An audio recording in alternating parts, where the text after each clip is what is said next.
We provide you the platform to turn your dreams into reality. Give wings to your aspirations with KR Mangalam University. तो प्रधानमंत्री को आपने सुना और इसी विषय पर चर्चा को आगे बढ़ाएंगे। खास पैनल लगातार हमारे साथ बना हुआ है। Major general retired Pankaj Saxena ji हमारे साथ हैं, एसडी मुनि जी भी हैं और साथ ही प्रोफेसर शांतेश कुमार जी भी हमारे साथ हैं। सबसे पहले पंकज जी मैं आपका रुख करना चाहूंगी।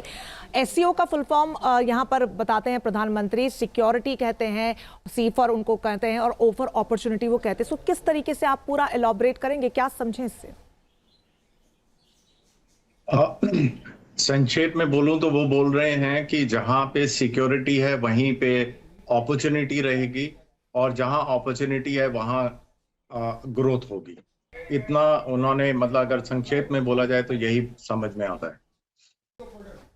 ठीक है, शांतेश सर भी इस वक्त हमारे साथ बने हुए हैं, लेकिन शांतेश सर, इस धरती से, इस एससीओ से ना केवल अमेरिका को संदेश दिया गया बल्कि चीन को भी कहीं ना कहीं संदेश दिया गया। शायद वो संदेश जो मई में दिया जा रहा था कि पाकिस्तान नहीं बल्कि चीन और टर्की इसके पीछे थे। हम सिर्फ पाकिस्तान से नहीं लड़ रहे थे बल्कि हम चीन और टर्की से भी लड़ रहे थे। तो ऐसे में जो ये गलबहियां अब हो रही है कुछ शर्तों के साथ होगी, वो शर्त आप क्या देखते हैं?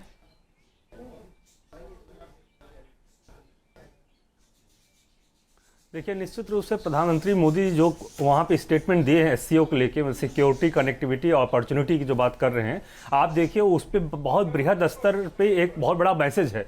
आप देखिए अमेरिका जिस तरह से माहौल क्रिएट किया उसमें बहुत इन लोग को लग रहा है कि जैसे अवसर मिल गया, बेसिकली चाइना को लग रहा है कि मौका मिल गया कि भारत को अपने साथ जोड़ सकता है, जबकि भारत अच्छे से जानता है कि चाइना किस तरह का देश, कितना अवसरवादी देश है, कितना विस्तारवादी देश है, वो अच्छे से जानता है। इसी कारण से प्राइम मिनिस्टर मोदी वहां जाकर, चाइना में जाकर चाइना को मैसेज दे रहे हैं और कहने की कोशिश कर रहे हैं कि जो आप सोच रहे हैं, गलतफहमी पाल के बैठे हैं, ऐसा कुछ नहीं होने वाला। सबसे पहले आप अपने व्यवहार में, अपने चरित्र में परिवर्तन लाइए। जब वो बार बार कर रहे हैं सिक्योरिटी बहुत बड़ा मुद्दा है, जिसमें मैं बार बार कर रहा हूं कि वहां पर उन्होंने तीन बात की, आतंकवाद की बात की, अतिवाद की बात की, मतलब अलगाववाद की बात की। उन्होंने बताया ये मुद्दे जब तक आप प्रायोरिटी में रखेंगे, सेंटर पॉइंट पर रखेंगे, निश्चित रूप से भारत के साथ आपके संबंध अच्छे नहीं हो सकते। आपको पाकिस्तान की आलोचना करनी ही पड़ेगी, पाकिस्तान के खिलाफ आपको एक्शन लेना ही पड़ेगा।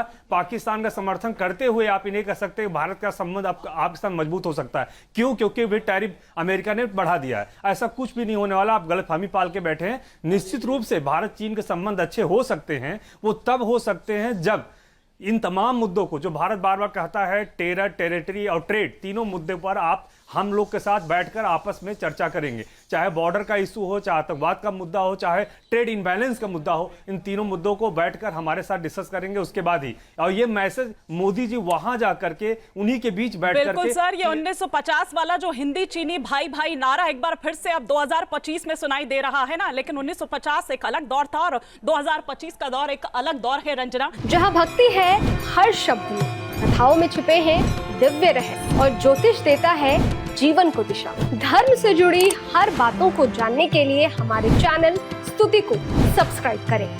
चैनल पर जाने के लिए इस लिंक पर क्लिक करें।